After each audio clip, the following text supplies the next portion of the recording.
coffee is ubiquitous.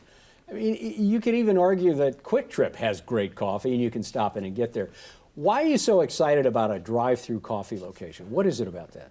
I think the biggest thing for us is that we are looking to elevate the coffee experience in general. And what we've kind of become accustomed to, there's more to achieve there for us. So the best analogy I could give you is that when you got your first smartphone, you didn't realize you needed it until you had it, and you said, wow, this is a lot better than what I used to have. That's kind of the analogy I would apply to where people might get coffee now, from the customer experience and the quality and the speed aspect, and that's what we think we can deliver better on. Where in all of that rationale, where does the quality and the taste of the coffee come in? You can never compromise that. There's no cutting corners on that because customers are very smart, and if you don't have a great product, especially with today's coffee prices, if you're going to charge $5 for a latte, it better be phenomenal. Yeah, right. So it's at the top. What? And I'm sorry, I'm not trying to take all the air out of the room here, guys, but I want to make sure I get this.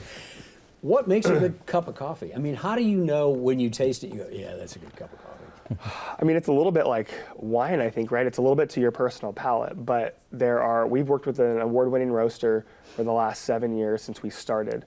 And we went through a very lengthy process to find the right roaster that we felt was going to deliver something that was welcomed by the majority of people. So it's a medium blend. It's not dark, it's not light, it's very down the middle of the road, but an incredibly quality blend. It's not cheap, it's very expensive, but we believe in the quality aspect. Tony? Yeah, I mean, great story of what you're building there. My question's really about growth, and it sounds like what you're doing is you're seeing an opportunity that, some I think Chris's skepticism is on, it sounds like a commodity product. Obviously, you have Starbucks, you have a lot of these big national chains that are everywhere, and how do you break into that? How do you manage to keep that quality up as you're growing, and so that you don't create an opportunity for another competitor to come in down the line? It's a great question. I mean, the quality and the consistency and being able to be accountable and disciplined on that is paramount. So for us, it really comes down to people.